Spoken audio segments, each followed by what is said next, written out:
Sparta was not always a land of warriors. In fact, its people were once no different from other Greeks until one man changed everything. His name was Lycurgus, a lawgiver whose radical vision reshaped Sparta into the most feared military society in history.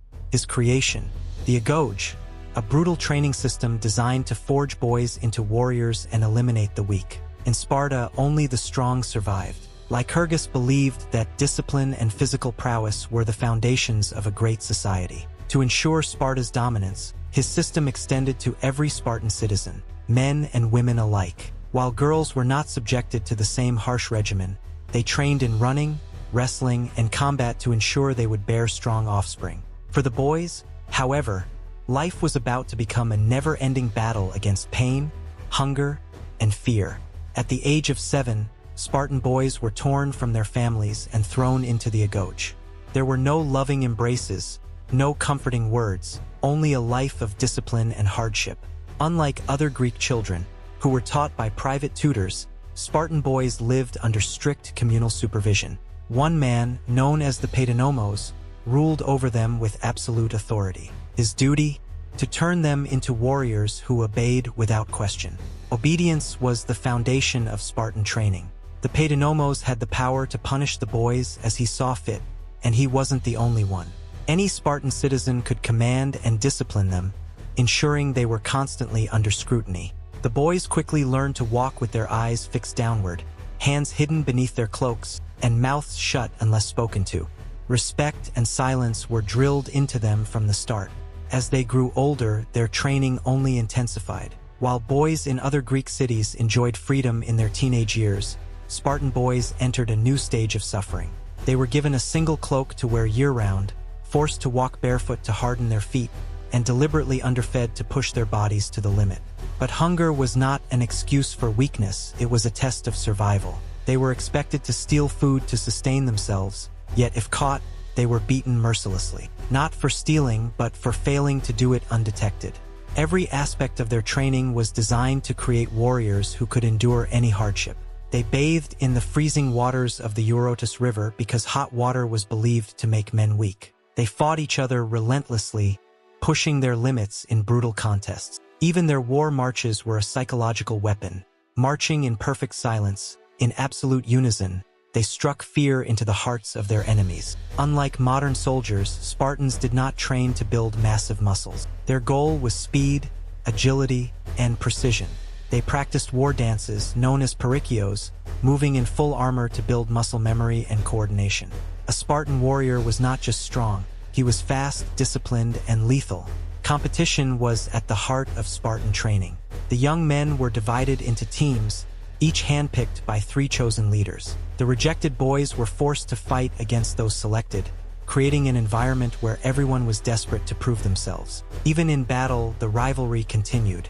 Each unit fought not just to survive, but to outshine their comrades and prove they were the best. Unlike the Romans, who selected their soldiers based on physical stature, every Spartan was battle-ready by adulthood. If a man was smaller, he compensated with speed and endurance. If he lacked brute strength, he honed his technique. No Spartan entered battle unprepared. Even after surviving the Agoge, Spartans never abandoned their warrior ways. Hunting became their primary pastime, keeping them fit and sharp. Marriage was not just about companionship. It was a privilege earned only by those in peak condition. A weak man could not take a wife. Lycurgus believed that only the strongest should reproduce, ensuring the next generation would be even tougher. Cowardice, however, was the ultimate crime. A Spartan who fled from battle faced a fate worse than death. He was stripped of all honor, forced to surrender his seat to younger men, and made to yield to everyone in public. He was forbidden from marriage and condemned to a life of disgrace. Some were even beaten if they dared to pretend they were still worthy.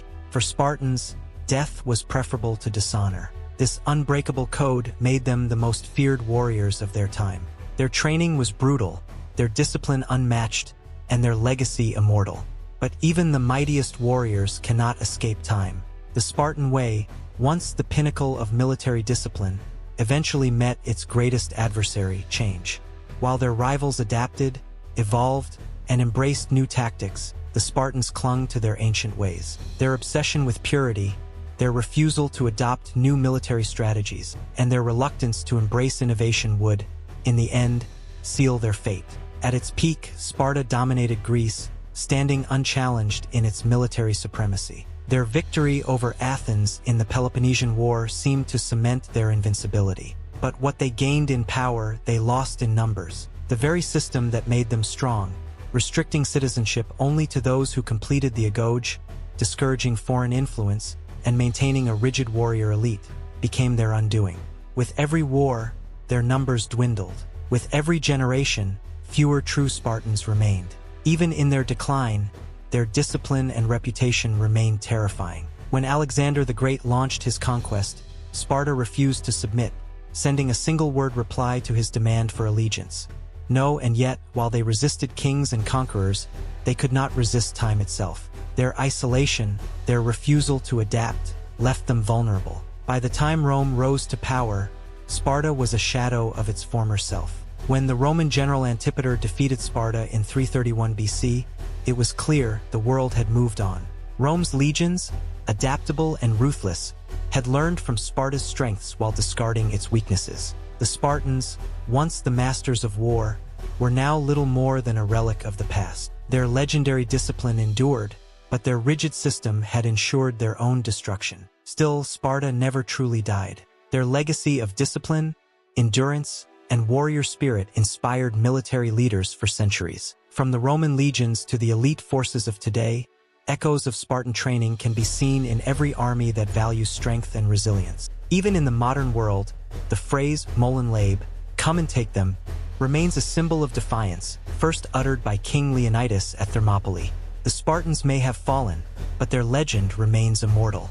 But was their system truly the peak of warrior training, or was it doomed from the start? Let us know your thoughts in the comments. And if you think the Spartans were tough, wait until you hear about the elite warriors of the Roman legions, who ultimately outlasted even them. Don't forget to like, subscribe, and support our channel for more epic historical deep dives. See you in the next one.